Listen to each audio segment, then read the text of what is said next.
اور اکثر لوگ جو زمین پر آباد ہیں گمراہ ہیں، اگر تم ان کا کہا مان لوگے تو وہ تمہیں اللہ کا رستہ بھلا دیں گے۔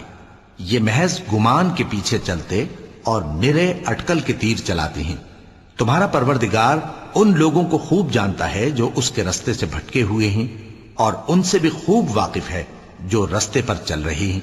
سو جس چیز پر ذبح کے وقت اللہ کا نام لیا جائے، اگر تم اس کی آیتوں پر ایمان رکھتے ہو تو اسے کھا لیا کرو۔ اور سبب کیا ہے کہ جس چیز پر اللہ کا نام لیا جائے تم اسے نہ کھاؤ؟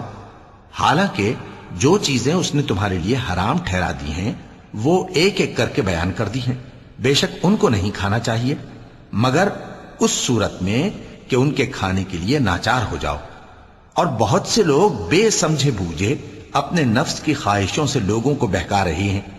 کچھ شک نہیں کہ ایسے لوگوں کو جو اللہ کی مقرر کی ہوئی حد سے باہر نکل جاتے ہیں تمہارا پروردگار خوب جانتا ہے۔ اور ظاہری اور پوشیدہ ہر طرح کا گناہ ترک کر دو۔